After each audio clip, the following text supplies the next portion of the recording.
ठीक है, अहिंसात्मक, तो अहिंसात्मक मेन है। ठीक है, तो सत्याग्रह मतलब यही होता है, कंडेल नहर सत्याग्रह। तो कंडेल नहर, तो सबसे पहले आप लोग बस कहानी जैसे सुनते हैं ना, है क्या, बस आपको याद हो तब फोकस मत देना फैक्ट में, क्योंकि अगर आप कहानी जैसे याद करोगे तो ज्यादा लंबा समय तक याद कर पाओगे। तो कंडेल नहर सत्याग्रह अब कब हुआ? 1920। अब ये कंडेल नहर, तो यहां से आ जाएगा आपका कंडेल ग्राम। कंडेल ग्राम, तो ये कहां स्थित है? धमतरी जिला।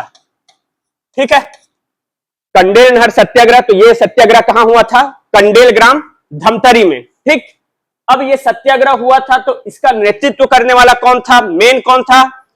सुंदरलाल शर्मा। ये नाम तो सुने होंगे। छत्तीसगढ़ का क्या बोलते हैं इसको? गांधी भी बोल देते हैं। ठीक, मेन कौन था? सुंदरलाल शर्मा। तो उस समय क्या है, अभी तो आपको अलग अलग जिला दिख रहा है, धमतरी, गरियाबंद, ये सब पहले तो सब रायपुर जिले में ही था। तो ये कंडेल ग्राम और ये गरियाबंद, मतलब धमतरी, गरियाबंद सब लगा हुआ है। तो मेन आपका उस एरिया से मेन नेता कौन था? सुंदरलाल शर्मा। ठीक है, तो नेतृत्व करता कौन हो जाएगा? सुंदरलाल शर्मा। अब पूरा आप छत्तीसगढ़ का आधुनिक इतिहास पढ़ोगे तो उसमें सुंदरलाल शर्मा के साथ 3 उसके सहयोगी हमेशा रहेंगे। मतलब 3, मतलब इन लोग जो इसके 3 सहयोगी हैं, कौन कौन बताऊंगा अभी। वो सुंदरलाल शर्मा जहां भी जाएंगे, कोई भी काम करेगा रचनात्मक काम, तो उसमें ये 3 व्यक्ति हमेशा किसी न किसी रूप में सहयोग करेंगे। तो नेतृत्वकर्ता कौन हो जाता है? सुंदरलाल शर्मा। और सहयोगी छोटे, ठीक, पूरा नाम है छोटेलाल श्रीवास्तव। तो मैं हमेशा जब भी पढ़ाऊंगा तो हमेशा छोटे ही बोलूंगा। छोटेलाल श्रीवास्तव, नारायण राव मेघावाले, और तीसरा नथुजी जगताप। ठीक, कंडेल नहर सत्याग्रह कब? 1920 में। कहां होता है? कंडेल ग्राम, धमतरी में। अब इस सत्याग्रह का नेतृत्व कौन करता है? सुंदरलाल शर्मा। और उनके 3 सहयोगी कौन रहते हैं? छोटेलाल श्रीवास्तव, नारायण राव मेघावाले और नथुजी जगताप। ये सब एक एक ठोक जितना फैक्ट है आपको याद करना पड़ेगा भाई। नेतृत्वकर्ता कौन था ये भी पूछेगा, पूछा हुआ है, और सहयोगी ये भी पूछा हुआ है। यहां तक हो गया। चलो, अब क्या होता है इसका पूरा पृष्ठभूमि देखते हैं। 1912 में एक ब्रिटिश अधिकारी रहता है, कौन? Mister Harriet. मिस्टर हैरियट ये क्या करते हैं? एक नहर का निर्माण करते हैं। ठीक है, कंडेल ग्राम मतलब वही है, कंडेल ग्राम से होके जाता है वो नहर। तो एक नहर का निर्माण करवाते हैं ब्रिटिश गवर्नमेंट। तो कौन करता है इसका निर्माण कार्य? Mister Harriet. अब देखो, सामान्य परिप्रेक्ष्य में बता रहा हूं, अगर अभी वर्तमान में गवर्नमेंट कोई भी बड़ा प्रोजेक्ट लॉन्च करता है, जैसे मान के चलो बड़ा नहर बनाएगा, ठीक है, तो नहर बनाएगा तो सरकार का भी तो ये तो उद्देश्य रहेगा, मतलब ये तो पब्लिक वेलफेयर का काम है, मतलब आम किसान के हित में है, लेकिन साथ में कुछ ना कुछ तो वहां से थोड़ा राजस्व आए, जो उतना पैसा गवर्नमेंट लगा रहा है उससे कुछ पैसा मिले, ऐसा तो रहेगा ना, एक तरफा तो नहीं रहता। और एक उदाहरण बता रहा हूं, जैसे कि मान के चलो जियो का टावर, अभी जियो चल रहा है, तो जियो का टावर कहीं भी तो नहीं लग जाता है, कहीं भी लगता है? नहीं लगता। तो अब जैसे टावर लगाएंगे तो कई करोड़ों खर्चा आता है, ठीक है, तो जो कंपनी है वो सबसे पहले क्या देखेगा, वहां पे मेरे कस्टमर कितने हैं, वहां का क्या बोलते हैं जनसंख्या कैसा है, आबादी ज्यादा रहेगा तो कस्टमर ज्यादा होंगे, तभी तो वो जो करोड़ों रुपए इन्वेस्ट कर रहा है वो आएगा जी, बराबर समझ गए। तो सेम ऐसे ही होता है। 1912 में ये ब्रिटिश गवर्नमेंट क्या करता है, एक नहर का निर्माण करवाता है। तो कौन करता है नहर का निर्माण? Mister Harriet. अब नहर बन गया, अब नहर बन गया तो क्या होता है कि ये ब्रिटिश गवर्नमेंट जो स्थानीय लोग रहते हैं उनसे क्या है 10 वर्ष के लिए समझौता करवाते थे, समझौता चाहते थे, नहर का पानी उपयोग करोगे और हम लोग को कुछ पैसा दोगे, ठीक, इसी को सिंचाई कर भी बोल देते हैं। आज वर्तमान में आप लोग को पता होगा कि जो भी खेती बाड़ी होता है जहां नहर से सिंचाई होता है वहां पैसा देते हैं कि नहीं देते हैं, पानी भरना बोलते हैं, पता है कि नहीं पता है? किसको नहीं पता ये बताओ? जो नहर गांव में जो नहर, किसके गांव में नहर है ये बताओ? सबके गांव में है ना। नहर से पूरा पानी सिंचाई होता है खेत में, तो उसका पानी देते हैं कि नहीं? उसको पानी भरना पटाते हो कि नहीं पटाते हो? देना पड़ता है, गवर्नमेंट को देते हैं। मेरे ख्याल से 1 एकड़ का लगभग 110-20 रुपए है, ठीक है।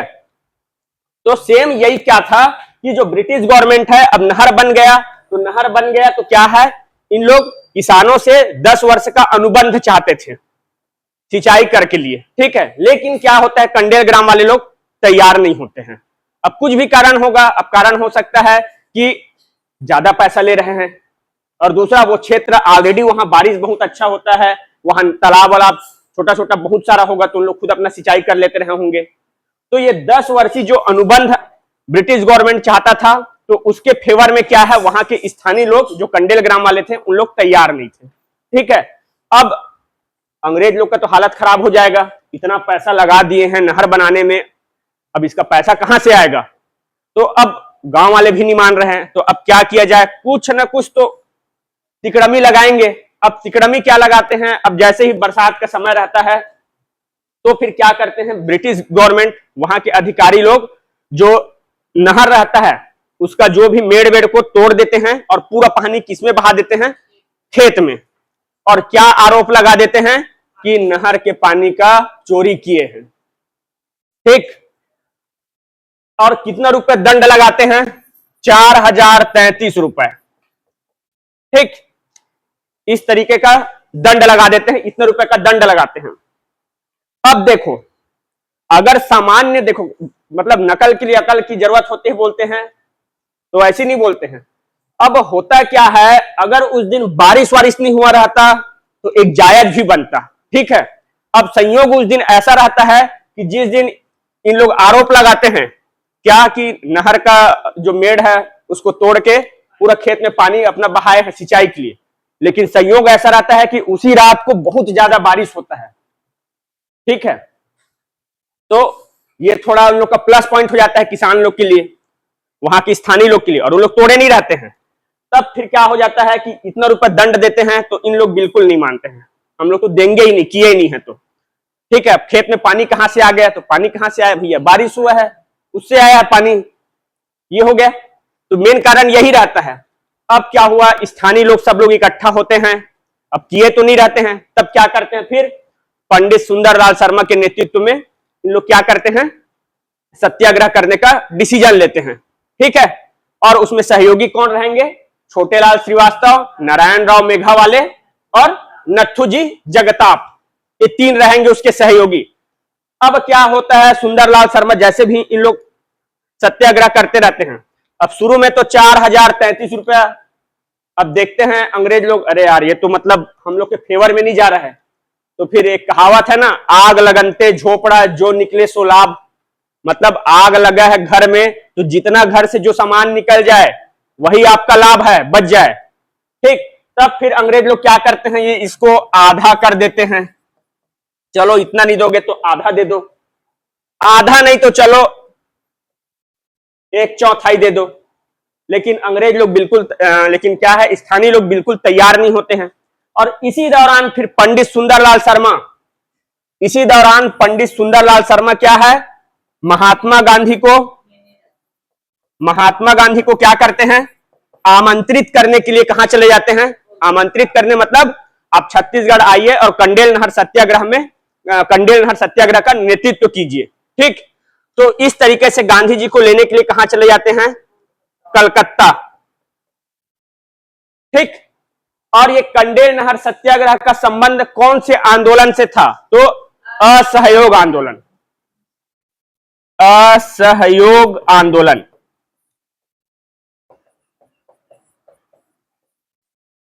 ठीक। तो सुंदरलाल शर्मा महात्मा गांधी को आमंत्रित करने के लिए कहां चले जाते हैं, कलकत्ता चले जाते हैं। तो इस तरीके से अब महात्मा गांधी पहली बार फिर छत्तीसगढ़ आएंगे। तो महात्मा गांधी जब आएंगे छत्तीसगढ़, उससे पहले ही क्या है, किसान जो ये किसान के ऊपर जो भी ये जुर्माना लगाए रहते हैं वो सबको ब्रिटिश गवर्नमेंट वापस ले लेता है, डर से, उनके आने के डर से। यही है कंडेल नहर सत्याग्रह, ठीक है। आया थोड़ा बहुत समझ, एक बार फिर बताता हूं। चलो, कंडेल नहर सत्याग्रह कब हुआ था बोलेंगे तो जुलाई 1920। ठीक, कब? जुलाई 1920। कहां हुआ था? कंडेल ग्राम, धमतरी में।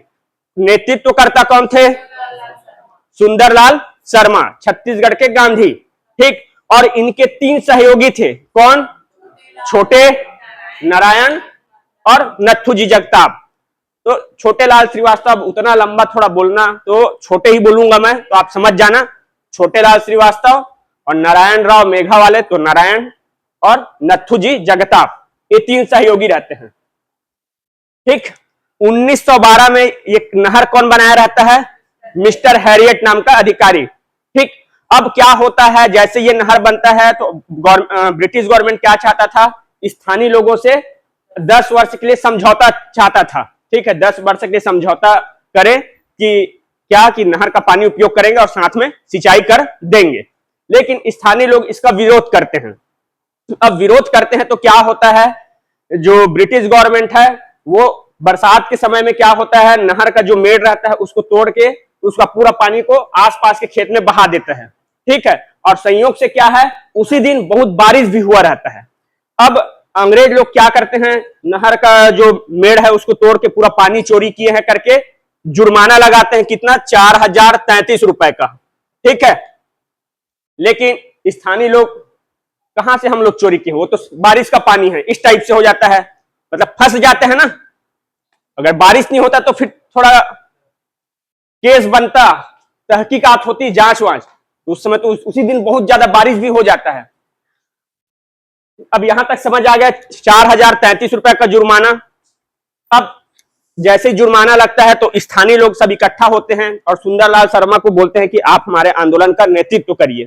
तो फिर सुंदरलाल शर्मा क्या है, आंदोलन का नेतृत्व करते हैं और साथ में इसके 3 सहयोगी रहेंगे, छोटे नारायण और नथु जी। ठीक, उसके बाद क्या होता है, जैसे आंदोलन चलते रहता है, उसके बाद फिर बीच में क्या है, सुंदरलाल शर्मा, गांधी जी आए नहीं रहते हैं, तो गांधी जी को कैसे बुलाया जाए अपने छत्तीसगढ़? तो इसी दौरान क्या है, पंडित सुंदरलाल शर्मा गांधी जी को इस कंडेल नहर सत्याग्रह का नेतृत्व करने के लिए आमंत्रित करना चाहते थे। तो आमंत्रित करने के लिए कहां चले जाते हैं? कलकत्ता। ठीक है, तो इस तरीके से फिर सुंदरलाल शर्मा के नेतृत्व में पहली बार फिर क्या है, गांधी जी का छत्तीसगढ़ आगमन होगा। ठीक, अब ये 4033 रुपए, अब ये तो देंगे ही नहीं बोलते हैं, तो चलो भैया इतना नहीं दे रहे तो आधा दे दो, आधा नहीं दे रहे तो 1/4 दे दो। लेकिन स्थानीय लोग अब समझ गए थे कि नहीं, पूरा अब हमारे फेवर में, तो हम लोग पैसा देंगे ही नहीं 1 रुपए। ठीक है, तो इस तरीके से ये कंडेल नहर सत्याग्रह सफल रहा। और इस सत्याग्रह का संबंध किससे है? तो असहयोग आंदोलन से। ठीक, असहयोग मतलब सहयोग नहीं करना। इतना समझ आया? यही है कंडेल नहर सत्याग्रह। एक बार देखो आप लोग, फिर गांधी जी का पहली बार छत्तीसगढ़ आगमन होगा। तो गांधी जी 2 बार आते हैं छत्तीसगढ़, तो पहले बार आएंगे तो पहले बार नहीं आते हमारे यहाँ, जब दूसरे बार आएंगे तब आएंगे। हाँ, तब फिर वही लवन, फिर यही बाईपास होते हुए मेरा बाईपास, फिर ऐसे मेरा गांव कोसमंदी दतान ऐसे जाएंगे। हाँ, वो लवन है ना जी, परसा भद्र वाला यही रोड।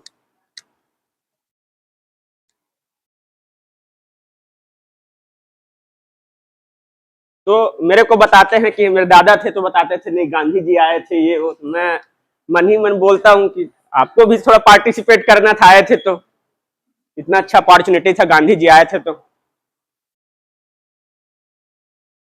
1933 में आए थे, तब पूरा हमारे ये वाले क्षेत्र में आए थे।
चलो हो गया जी, हो गया,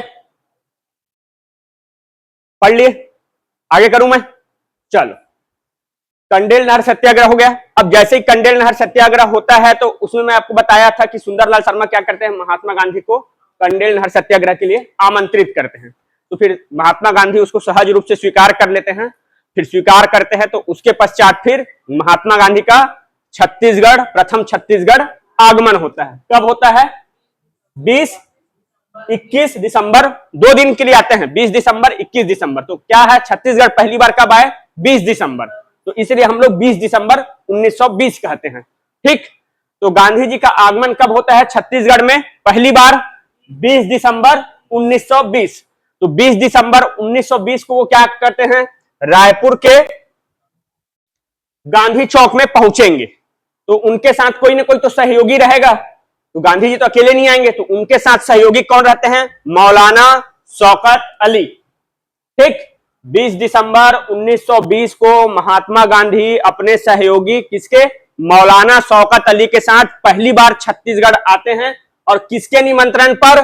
तो सुंदरलाल शर्मा के निमंत्रण पर। ठीक, अब 20 दिसंबर 1920 को गांधी चौक पहुंचेंगे, लोग उनका स्वागत करेंगे। फिर यहाँ पे महात्मा गांधी क्या है, अपना जो भी भाषण देंगे और आम जनता को असहयोग आंदोलन के बारे में अवगत कराते हैं। ठीक है, और आप लोग को पता होगा महात्मा गांधी का देश में प्रथम जन आंदोलन कौन था?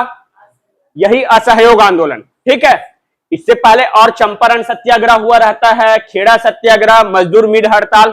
ठीक है, लेकिन वो नहीं रहता है, ये पहला जन आंदोलन, पूरा देश नेतृत्व करते हैं इसमें। तो 20 दिसंबर 1920 गांधी चौक पहुंचे, सब लोग स्वागत करेंगे। उसके बाद फिर गांधी जी भाषण देंगे और वहां के स्थानीय लोगों को असहयोग आंदोलन से रूबरू परिचय कराएंगे, उसका वैल्यू समझाएंगे। ठीक है, यहां तक हो गया। अब उसके बाद कंडेल नहर सत्याग्रह में भाग लेने के लिए कब जाएंगे? अगले दिन 21 दिसंबर को। 20 दिसंबर को आएंगे भाई, अब दोपहर शाम को पहुंचे होंगे, तो आएंगे तो क्या करेंगे, तुरंत थोड़ी चले आएंगे, स्थानीय लोगों से मिलेंगे, बातचीत करेंगे, फिर रेस्ट करेंगे। उसके बाद फिर अगले दिन वो क्या है, कंडेल नहर सत्याग्रह में भाग लेने के लिए धमतरी प्रस्थान करेंगे। तो कब? तो 21 दिसंबर। तो ये डेट याद रखना। गांधी जी का पहला छत्तीसगढ़ आगमन कब हुआ? तो 20 दिसंबर 1920। और गांधी जी कंडेल नहर सत्याग्रह में भाग लेने के लिए कब गए? तो 21 दिसंबर। तो 21 दिसंबर 1920 को महात्मा गांधी कहां पहुंचते हैं? धमतरी के मकई चौक। जिन लोग धमतरी जाएंगे तो उनको पता ही होगा, एक मकई चौक फेमस है। कोई गए धमतरी? गए हो ना? मकई चौक है, तो वहां से एक रोड किधर, इधर बालोद तरफ पड़ जाता है, और एक सीधा फिर आपका जगदलपुर। ठीक है, तो धमतरी का कौन सा? मकई चौक। अब यहीं पे कौन सा है? जानी हुसैन बाड़ा। ठीक है, यहीं पे क्या है, स्थानीय लोगों को संबोधित करते हैं कौन? महात्मा गांधी। ठीक, कब? 21 दिसंबर 1920। ये पूरा एक एक पॉइंट है भाई, पूछ सकता है कहां पे, कौन से चौक में, कौन सा बाड़ा, क्योंकि छत्तीसगढ़ के केस में आप कुछ नहीं बोल सकते हो। ठीक है, पूरा डिटेल पढ़ना पड़ेगा आपको। तो कहां? धमतरी के मकई चौक, जानी हुसैन बाड़ा में क्या है, स्थानीय लोगों को संबोधित करते हैं। अब इस दौरान भीड़ इतना हो जाता है कि गांधी जी स्टेज पे आने में उनको दिक्कत होता है। तब फिर क्या होता है, एक कच्छा का व्यापारी रहता है, कौन? उमर सिंह काछी। कच्छा व्यापारी, ठीक, कौन रहता है? उमर सिंह काछी। ये महात्मा गांधी को अपने कंधे पे बैठा के मंच तक ले जाते हैं।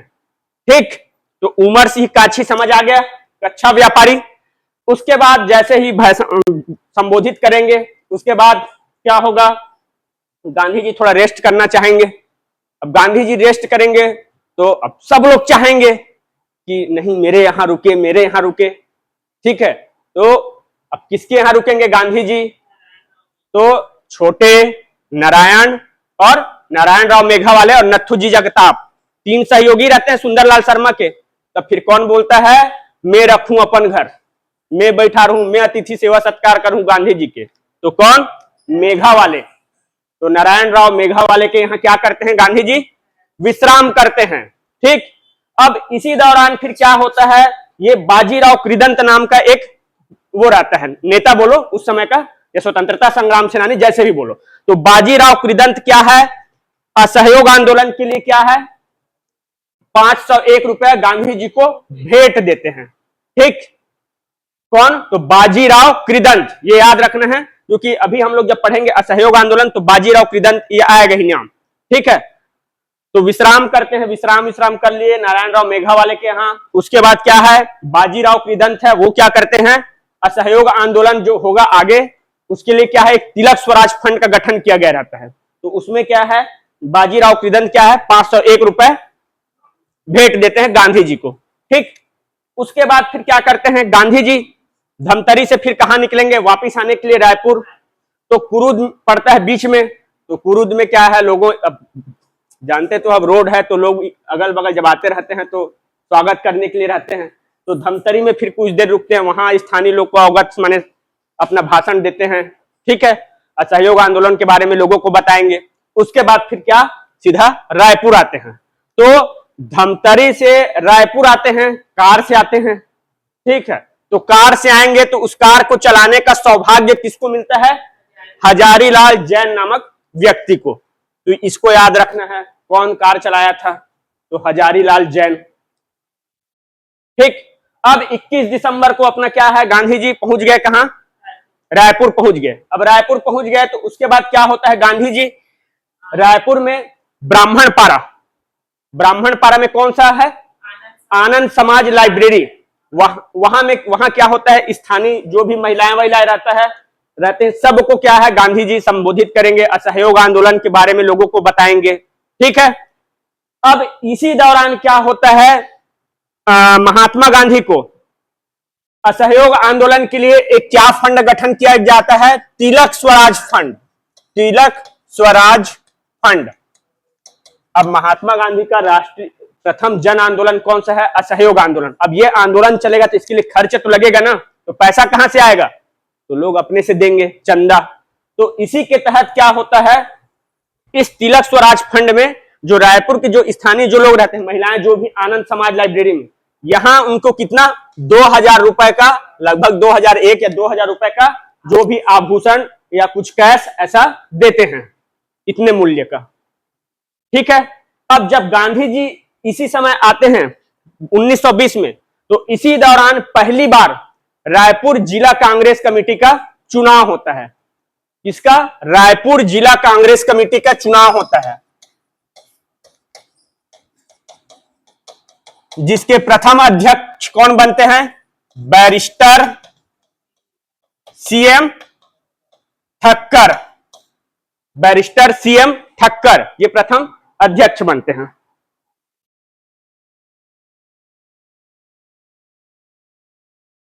ठीक है, तो पूरा आपको पिक्चर जैसे क्लियर होना चाहिए। खासकर कुछ कुछ जो घटना है, जो कार्यक्रम है, कंडेल नहर, गांधी जी पहली बार आए, दूसरी बार आए तो कब कब कहां रुके, किसके यहां रुके, खाए पिए। ठीक, उसके बाद मजदूर मिल हड़ताल कब हुआ, क्या हुआ, कैसे, असहयोग आंदोलन, सविनय अवज्ञा आंदोलन, भारत छोड़ो आंदोलन, यही पूरा मेन इवेंट है। अगर आपका आधुनिक छत्तीसगढ़ से अगर आपका 7 क्वेश्चन आएगा तो 7 इसी पॉइंट से आएगा। बाकी 2-3 तो थोड़ा अलग हो सकता है, बाकी इससे क्वेश्चन आना ही है। हर चीज का एक एरिया रहता है ना। अगर आधुनिक छत्तीसगढ़ से मान के चलो 8 क्वेश्चन उसको बनाना आएगा, तो 8 क्वेश्चन में एक भारत छोड़ो आंदोलन बहुत बड़ा इवेंट है, तो उससे एक क्वेश्चन आएगा, मोस्ट प्रोबेबिलिटी चांस रहेगा, तो उसको आपको बहुत अच्छे से करना है, पूरा रट डालना है। वैसे ही सविनय अवज्ञा आंदोलन, तो सविनय अवज्ञा आंदोलन तो ठीक है, लेकिन उस दौरान हमारे छत्तीसगढ़ में क्या होता है? जंगल सत्याग्रह ज्यादा प्रभावी रहता है, तो आपको जंगल सत्याग्रह को अच्छे से याद करना है ताकि उससे क्वेश्चन आए तो बनना चाहिए।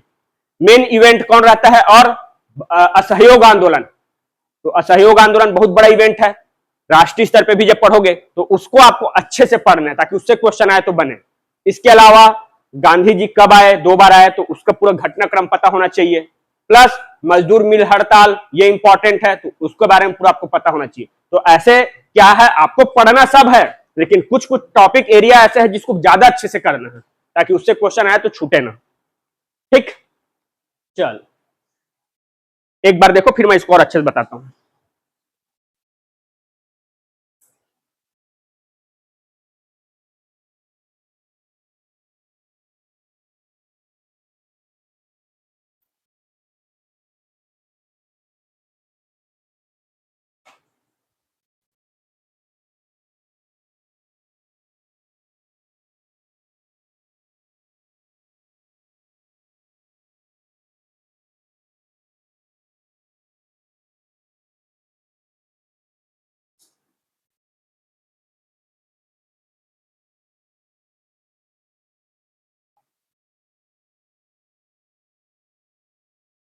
कौन सा पद देखेंगे?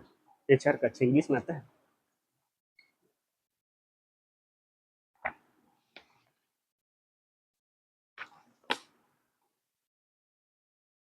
एडिशन पुराना है यार आपका, तो अपडेट कर लेंगे। बदला वो नहीं रहता ना, मेन क्या रहता है, अभी आपका 2023 है, ठीक है, 23 के दौरान कितना पेपर हुआ है, तो वो सब पेपर आपके पास है। ये ऑब्जेक्टिव कब होता है? 23-24 है ना जी, 23। मेरा कहने का मतलब ये है, ये 23 का है, ठीक है, अभी चल रहा है 25-26, तो इस दौरान क्या है, जो भी और बहुत सारा पेपर होता है ना, तो वो हम लोग को नहीं मिल पाता है, या तो फिर आप कहीं पे एक जगह कलेक्ट करके बना रहे हो तो कोई दिक्कत नहीं, क्योंकि क्वेश्चन रिपीट होता है। मान के चलो अभी इस सत्र में जो भी पेपर हो रहा होगा, तो वो क्वेश्चन कहाँ मिलेगा, तो कम से कम ये बुक में क्या रहता है ना, वो हरिराम पटेल ऐड करते हैं।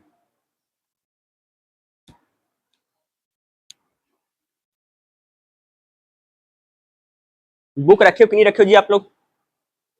नहीं रखे हो? छत्तीसगढ़ का बुक ही नहीं है? कौन सा, कौन सा बुक रखे हो आप लोग?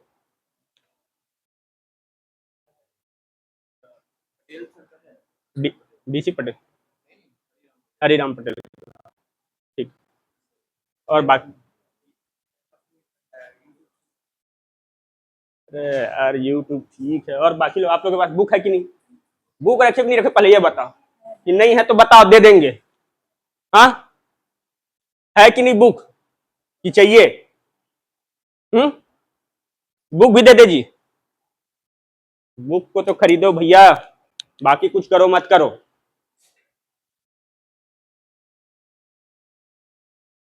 हो गए, चलो।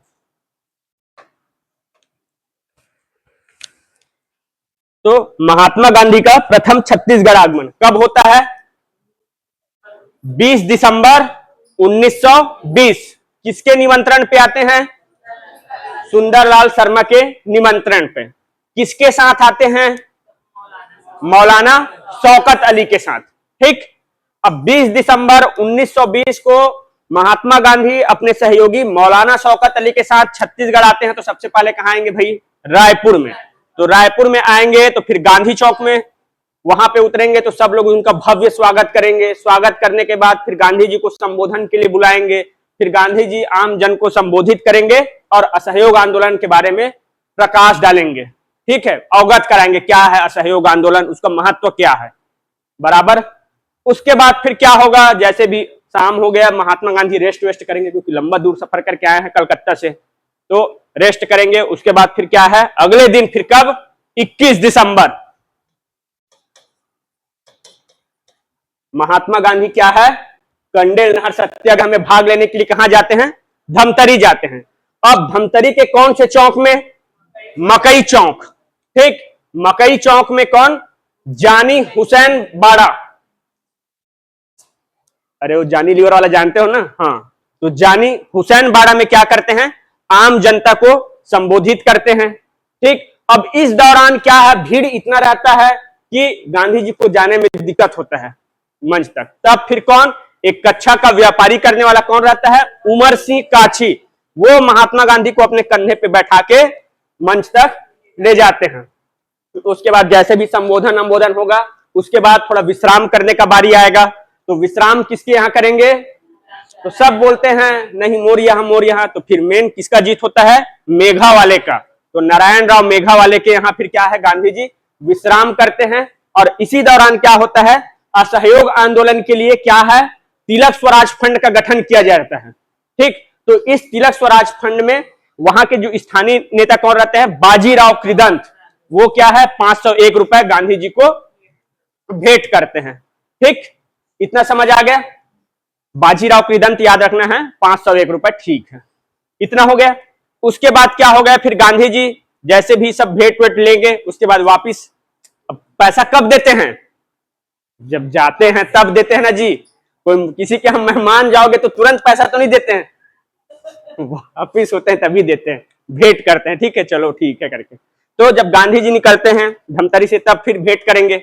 उसके बाद फिर रास्ते में क्या पड़ता है? धमतरी पड़ेगा, सॉरी धमतरी का कुरुद।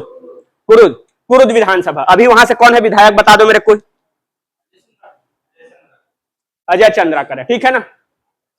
तो वहां पे क्या है, स्थानीय लोग को संबोधित करेंगे, फिर क्या है, संबोधित करने के बाद रायपुर आएंगे, और इस दौरान धमतरी से रायपुर तक गाड़ी में आएंगे, कार में। तो कार चलाने का सौभाग्य किसको मिलता है, हजारीलाल जैन। इनको हजारीलाल जैन को। उसके बाद धमतरी से रायपुर आ गए, फिर रायपुर में कहा, ब्राह्मणपारा। ब्राह्मणपारा में क्या है, आनंद समाज वाचनालय। वहां फिर स्थानीय जितने महिलाएं रहती हैं सब, उन लोग को क्या है, गांधी जी संबोधित करेंगे, ठीक है। फिर यहीं पे क्या है, तिलक स्वराज फंड के लिए कितना रुपए की आभूषण जो भी है, कुछ कैश या आभूषण, कितना रुपए देते हैं, लगभग 2000 रुपए, ठीक है। उसके पश्चात क्या होगा, गांधी जी आते हैं पहली बार, तो पहली बार ही क्या होता है, रायपुर जिला कांग्रेस कमेटी के अध्यक्ष पद के लिए चुनाव होता है, जिसके प्रथम अध्यक्ष कौन बनते हैं, सीएम ठक्कर। कौन, सीएम ठक्कर। इतना समझ आ गया। उसके बाद फिर गांधी जी चले जाएंगे जी, तो 20-21 दिसंबर 2 दिन के लिए आते हैं। इतना समझ आ गया। अब आगे बढ़ूं, चल। आप लोग को मैं बताया था छत्तीसगढ़ का पहला वृहद उद्योग, जब मैं भूगोल बताया था, तो छत्तीसगढ़ का पहला वृहद उद्योग कौन सा है, हाँ हाँ, नहीं कोई दिक्कत नहीं है ना जी, नहीं, कौन सा है, अरे पढ़े तो होगे जी, नहीं पढ़े हो, अरे हाँ या ना में जवाब दिया करो, जो शांत रहते वही सबसे ज्यादा डर लगता है। हाँ तो ठीक है, ना तो भी ठीक है। कौन सा है, बीएनसी मिल, बंगाल नागपुर कॉटन मिल, ठीक। यही छत्तीसगढ़ का पहला वृहद उद्योग है। कब बना था, बीएनसी मिल बोल रहा हूं, कब बना था, तो 1920 बोलते हो।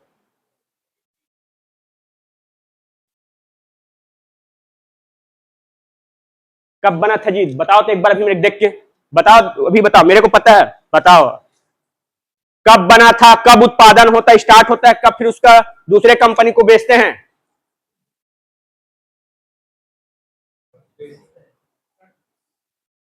हाँ बोलो ना जी। तब फिर मैं आऊंगा, फिर यहां मजदूर हड़ताल होता है उसके बारे में बताने के लिए। बीएनसी मिल कब बनता है, बंगाल नागपुर कॉटन मिल।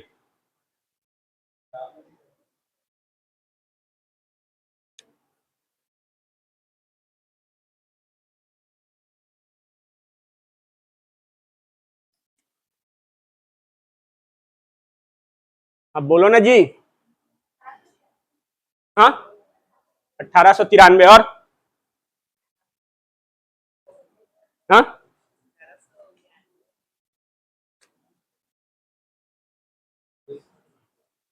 यही तो समस्या है। फिर कब बनता है जी,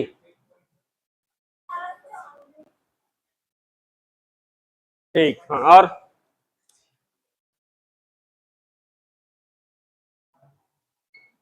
और कोई बता दो। हाँ,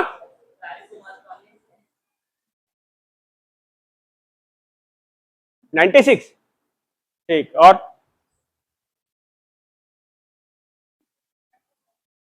1890,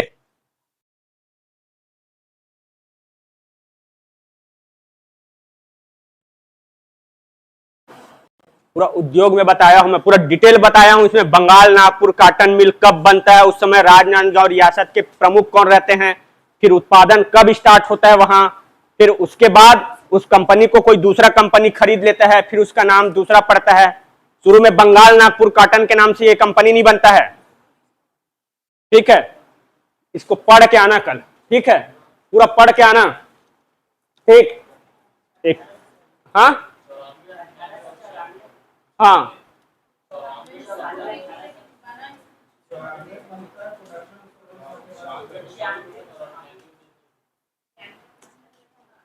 94 में बनता है। हाँ हाँ, बताओ ना जी।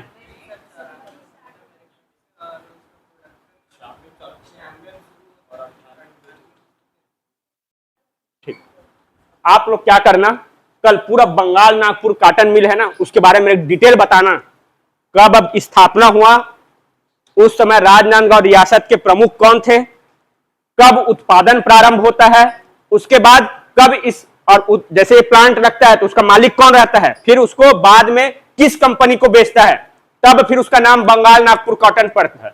ठीक है, इतना मेरे पूरा बताना कल आप लोग।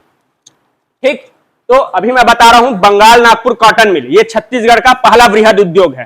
ठीक, तो यहीं पे क्या होता है, मजदूर हड़ताल होगा। मजदूर हड़ताल कहां होगा जी, कंपनी में ही तो होगा। ठीक, तो अब छत्तीसगढ़ को उस समय वृहद उद्योग कौन रहता है, बंगाल नागपुर कॉटन मिल। ठीक, तो देखो हर जिला में एक फेमस नेता होंगे। ठीक है, फेमस नेता मतलब स्वतंत्रता संग्राम सेनानी, हर जिला से कोई ना कोई तो पढ़ोगे आप लोग। तो जैसे ही राजनांदगांव जिला आएगा तो आपके दिमाग में आ जाना चाहिए ठाकुर प्यारेलाल सिंह। ठीक, क्या आ जाना चाहिए, ठाकुर प्यारेलाल सिंह। तो बंगाल नागपुर कॉटन मिल, यहां पे मजदूर हड़ताल होता है किसके नेतृत्व में, ठाकुर प्यारेलाल सिंह के नेतृत्व में, और यहां 3 बार होता है, 1920 में, 1924 में और 1937 में। 3 बार होगा यहां मजदूर हड़ताल।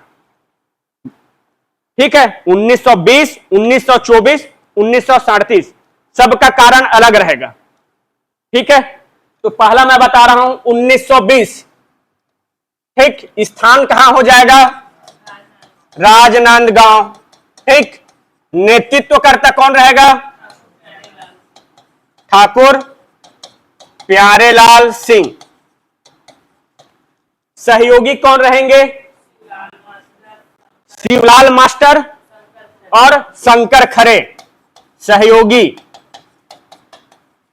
शिवलाल मास्टर, स सबको पकड़ना, शिवलाल मास्टर और शंकर खरे, दोनों भाई भगवान है, सेम पर्यायवाची, शिव शंकर जो भी बोलो।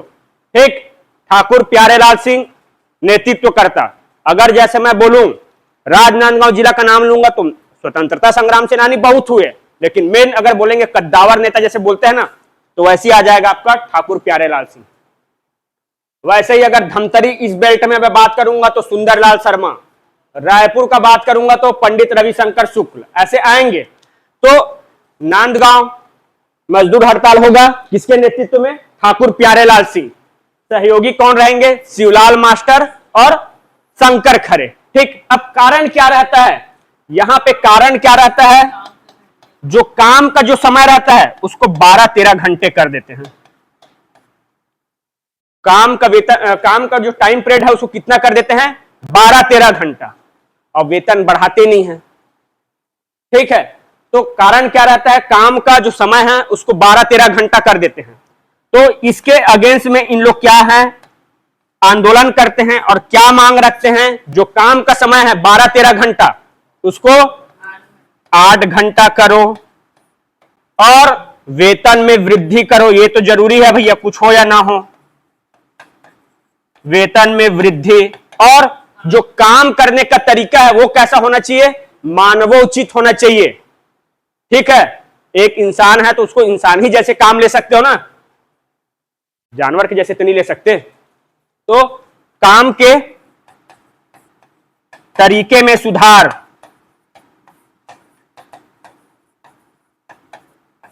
इनको लेके क्या है, ये मजदूर मिड हड़ताल प्रारंभ होता है। ठीक, और ये टोटल कितना दिन तक चलता है, लगभग 36 दिन तक चलता है। ये छत्तीसगढ़ में सबसे लंबा अवधि तक चलने वाला क्या है, मजदूर मिल हड़ताल है। ठीक है, इसी दौरान प्रसिद्ध कौन, श्रमिक नेता कौन, वी गिरी। वी गिरी, अब वी गिरी कौन, आगे चल के क्या बनते पता है ना, राष्ट्रपति। तो ये प्रसिद्ध ये श्रमिक मजदूर नेता रहते हैं वी गिरी। ये क्या है, छत्तीसगढ़ आते हैं, फिर दोनों पक्ष में समझौता कराते हैं, कंपनी और इनके पक्ष में, और इस तरीके से फेवर किसके फेवर में जाता है, फिर मजदूरों के पक्ष में। ठीक, तो ये आपका 1920 का क्या हो गया, मजदूर मिल हड़ताल। ठीक है जी, इतना ही है और क्या, एक बार फिर बता देता हूं। बंगाल नागपुर कॉटन मिल ठीक, पहला मजदूर मिल हड़ताल कब होगा? 1920, दूसरा 1924, तीसरा 1937। ठीक, तो 1920 में होगा स्थान राजनांदगांव। ठीक, नेतृत्व करता कौन रहेंगे?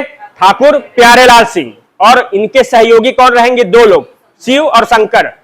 शिव शंकर नाम का एक व्यक्ति भी होता है, ऐसा नाम पता होगा। ठीक है, तो आप देखो यहां इतना नाम मिलेगा ना आपको, तो आप कैसे याद कर पाओगे वो आपके ऊपर डिपेंड करता है, कैसा ट्रिक अपनाते हो। ठीक है, अब जैसे कि मैं, ये तो मेरे ठीक है पता है, अब इसके सहयोगी में अब शिव शंकर, तो अब जैसे मेरे पता है, हाँ मेरा एक जूनियर है वो यही सकरी में पटवारी है, उसका नाम शिव शंकर ध्रुव है। तो इस तरीके से कैसे आप रिलेट कर पाओगे, क्योंकि इतना नाम आएगा तो आपको कहीं ना कहीं से तो लंबा समय के लिए याद करना है, तो कुछ ना कुछ तो आपको बनाना पड़ेगा ना ट्रिक।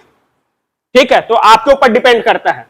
तो सहयोगी कौन रहते हैं? शिवलाल मास्टर और शंकर खरे। ठीक, तो शिव शंकर जैसे भी आप याद कर लेना। इतना हो गया। कारण क्या रहता है? मजदूरों से 12-13 घंटा काम कराया जाना। आज भी आपको पता होगा, आप प्राइवेट कंपनी में जाओगे, सुनते होंगे जिन काम करते हैं बहुत शोषण होता है। नाम रहता है, नाम मात्र का 8 घंटा काम लेते हैं, लेकिन कितना हो जाता है? 10-11 घंटा हो जाता है काम करते। ठीक है, और वेतन उतना ही मिलता है। ऐसा तो नहीं है हमारे यहाँ कि 8 घंटा हुआ मतलब तुरंत काम छोड़ के चले जाओ, होता है? नहीं होता है, वो काम थोड़ा बहुत बचा रहेगा, उसको कंप्लीट करते करते 10-11 घंटा हो ही जाता है। ठीक है, तो धीरे धीरे क्या है, यहां भी अब रिफॉर्म हो रहा है, सुधार हो रहा है कि अब मजदूरों से कितना काम लेना है, उनका एक बेसिक मिनिमम सैलरी कितना होना चाहिए। ठीक है, बीच बीच में देखना मांग उठता है। ठीक, तो यही है कारण। क्या रहता है? मजदूरों से 12-13 घंटा काम लेना। अब इन्हीं के, अब काम ले रहे हैं 12-13 घंटा, तो वेतन भी तो बढ़ना चाहिए ना। अब वेतन उतना ही दोगे, और काम का जो एक इंसान है वो 8 घंटा सबसे अच्छा काम कर सकता है फुल इफिशियंसी के साथ, अब उसको 12-13 घंटा कराओगे तो उसका शारीरिक शोषण भी तो होगा और वेतन भी नहीं बढ़ रहा है। तो इन्हीं को लेके क्या होता है, ये आंदोलन होता है। और क्या मांग रखते हैं? काम 8 घंटा करेंगे, वेतन में बढ़ाओ और काम की स्थिति में सुधार करो। ठीक, इस तरीके से क्या है, ये टोटल कितना दिन चलता है? 36 दिन चलता है।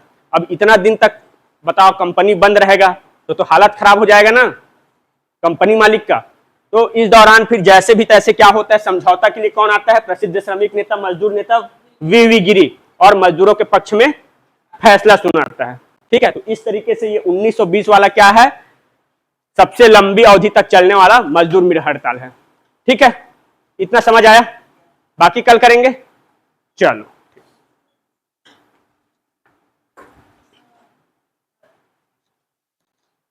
कल आप लोग पढ़ के